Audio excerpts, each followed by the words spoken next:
Common ion effect. Now what is it? Common ion effect. हमारे पास दो किस्म के इलेक्ट्रोलाइट्स हैं. One is weak electrolyte, other is strong electrolyte. One is weak electrolyte, other is strong electrolyte. से हमारे पास है hydrogen fluoride, इसको हम पानी में डिजोल्व करते हैं, हमें मिलेगा hydrogen ion plus fluoride ion. ये आपका एक्वस पानी में, एक्वस पानी में, ठीक है. अब इसके अंदर हम एक और इलेक्ट्रोलाइट ऐड करते हैं इस सॉल्यूशन के अंदर, that is sodium fluoride. Sodium fluoride हमें क्या मिलेगा? सोडियम आयन एक्वस में, फ्लोराइड आयन एक्वस सॉल्यूशन में, ठीक है. तो हमारे पास दो चीज़ें हैं, एक है वीक इलेक्ट्रोलाइट, वीक इलेक्ट्रोलाइट, ठीक है.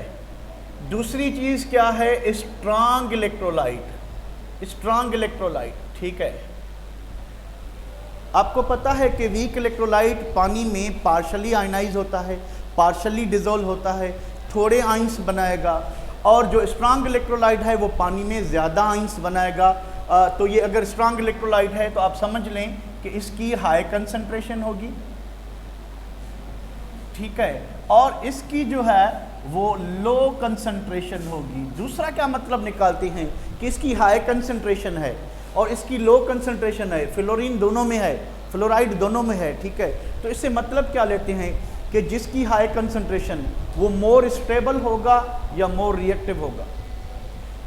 सोडियम आयन और हाइड्रोजन आयन दोनों आयनाइज साइड पे हैं, प्रोडक्ट साइड पे हैं. मुझे ये बताएं कि इसकी हाई कंसंट्रेशन है एज कंपेयर टू हाइड्रोजन, तो दोनों में स्टेबल ज़्यादा कौन है, सोडियम आयन या हाइड्रोजन आयन? ज़रा कमेंट करें.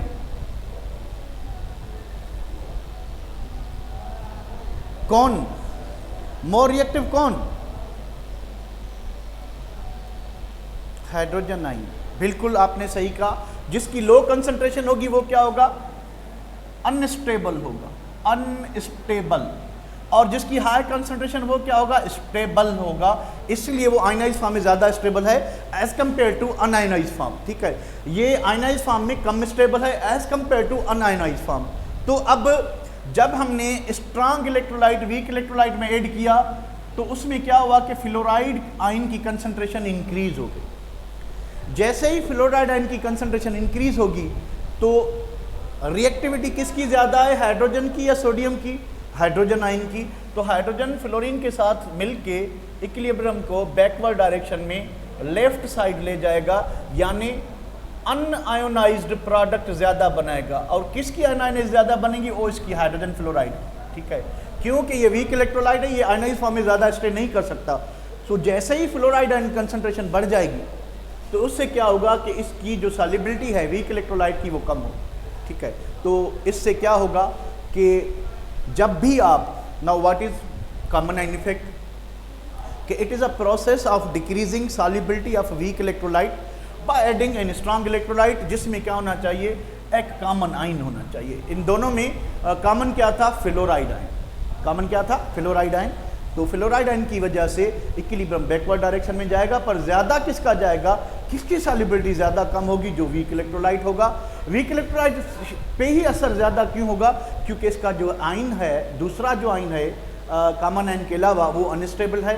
तो ये फ्लोरीन भी इसके साथ जो है कंबाइन होके इसके इक्विलिब्रियम को बैकवर्ड डायरेक्शन में ले जाएगा.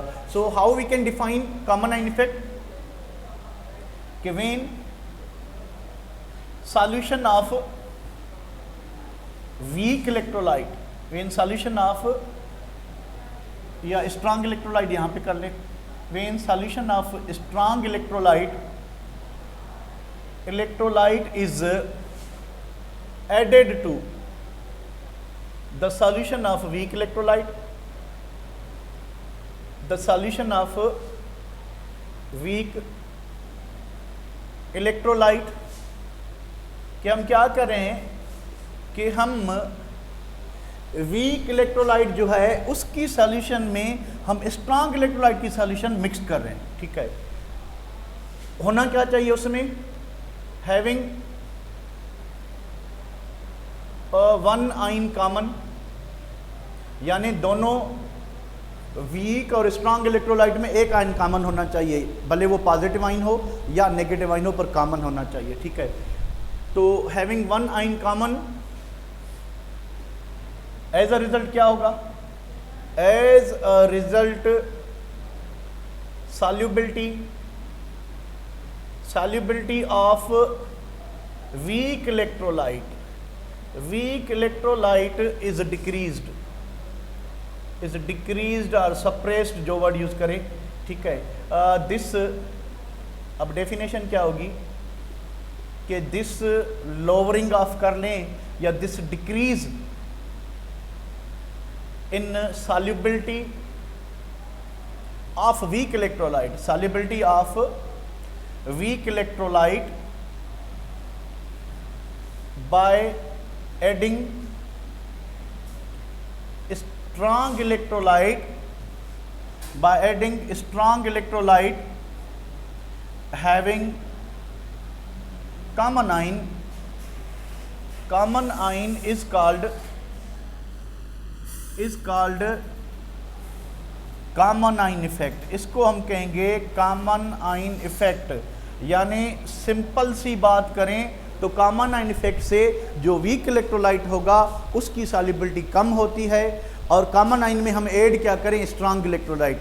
उसमें क्या होना चाहिए? उसमें दोनों में, वीक और स्ट्रांग इलेक्ट्रोलाइट में एक कॉमन आइन होना चाहिए, जो क्या करेगा कि वीक इलेक्ट्रोलाइट के इक्विलिब्रियम को बैकवर्ड डायरेक्शन में ले जाएगा, अनआयनाइजेशन को ज़्यादा प्रमोट करेगा, और सॉल्युबिलिटी क्या होगी? कम, ठीक है, सॉल्युबिलिटी कम होगी। ओके, चलें, एक तो ये बात हो गई, ठीक है। दूसरी बात कि इसका एप्लीकेशन कहाँ पे है, ठीक है।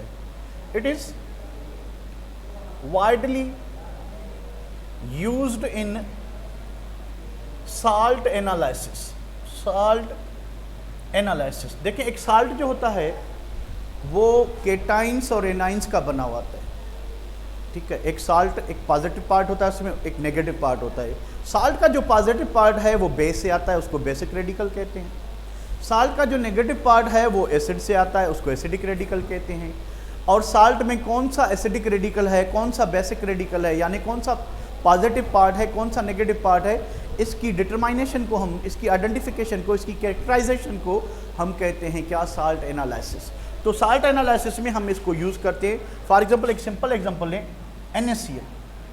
अब NaCl में Na जो आया है, जो पॉजिटिव पार्ट है, ये सोडियम हाइड्रोक्साइड बेस से आया है, तो इस Na को हम कहेंगे क्या? बेसिक रेडिकल, ठीक है।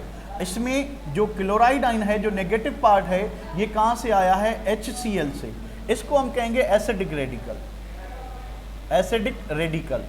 अब साल्ट में कौन सा एसिडिक या बेसिक रेडिकल मौजूद है, इसकी कैरेक्टराइजेशन को, इसको जानने के तरीकों को हम कहते हैं साल्ट एनालिसिस। इस पे यहाँ पे हम यूज़ करते हैं किसको?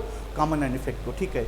चलें, इसको इधर छोड़ते हैं, ठीक है। अब कुछ बुक में एग्जांपल्स हैं एक दो कि इस साल्ट में अगर ये ऐड करें तो क्या होगा।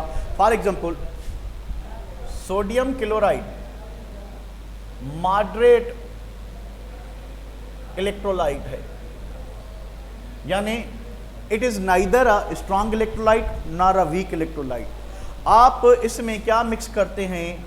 हाइड्रोक्लोरिक एसिड, जो कि एक स्ट्रॉन्ग इलेक्ट्रोलाइट है। मुझे ये बताएं, इस दोनों की सॉल्यूशन में, ठीक है, प्रिसिपिटेट कौन होगा? सॉल्युबिलिटी कम किसकी होगी? NaHCl की सॉल्युबिलिटी कम करेगा या HCl NaCl की सॉल्युबिलिटी कम करेगा? ज़रा बताएं, शाबाश। सॉल्युबिलिटी कम किसकी होगी? NaCl। ओके, ठीक है। तो इसमें, इस मिक्सचर में क्या होगा कि NaCl सॉल्युबिलिटी डिक्रीज होगी, ठीक है, क्योंकि वो एक मॉडरेट इलेक्ट्रोलाइट है, ठीक है, और HCl एक स्ट्रांग इलेक्ट्रोलाइट है। फॉर द सेम रीज़न, अगर आपके पास मिक्सचर में अमोनियम हाइड्रोक्साइड है, आपके पास मिक्सचर में अमोनियम क्लोराइड है, ठीक है। अब इन दोनों की अगर आपको पता है, मुझे पता है कि अमोनियम हाइड्रोक्साइड एक वीक बेस है, वीक बेस का मतलब ये हुआ कि वीक इलेक्ट्रोलाइट, ठीक है। वीक इलेक्ट्रोलाइट है, अमोनियम क्लोराइड एक स्ट्रांग इलेक्ट्रोलाइट है। बताएं बताएं बताएं कि किसकी सॉल्युबिलिटी कम होगी किसके ऐड करने से, अमोनियम हाइड्रोक्साइड की कम होगी या इसकी होगी? शाबाश। HCl कम करेगा, ठीक है ठीक है। इसमें क्या होगा? What should be the scene, what should be the scene here के क्या होगा कि इनके मिक्सचर में अमोनियम हाइड्रोक्साइड सॉल्युबिलिटी क्या होगी? डिक्रीज होगी, सॉल्युबिलिटी डिक्रीज होगी, ठीक है। अगर हमारे पास मिक्सचर में कार्बोनिक एसिड है H2CO3 और हमारे पास है सोडियम कार्बोनेट, ठीक है। अब ये क्या है? ये एक वीक एसिड है। वीक एसिड का मतलब वीक इलेक्ट्रोलाइट। ये एक स्ट्रांग बेस है, स्ट्रांग बेस है, ठीक है। अगर इन दोनों को हम सॉल्यूशन में ऐड करते हैं तो सॉल्युबिलिटी किसकी कम होगी? कार्बोनिक एसिड की, ठीक है। तो H2CO3 solubility is decreased by adding what? By adding sodium carbonate, ठीक है। तो ये आपका हो गया कॉमन आइन इफेक्ट। कि कॉमन आइन इफेक्ट में होता क्या है? सिंपल सी बात है कि when you add strong electrolyte, solution of strong electrolyte and weak electrolyte, जिसमें क्या होना चाहिए? कॉमन आइन होना चाहिए, तो उससे सॉल्युबिलिटी कम होती है। And this decrease in the solubility of weak electrolyte by adding strong electrolyte, जिसमें कॉमन आइन हो, तो उसको हम कहते हैं मैंगो आइन इफेक्ट और कॉमन आइन इफेक्ट। मैंगो माना आम, आम माना कॉमन। ओके, आप समझ गए। तो अब हम बढ़ते हैं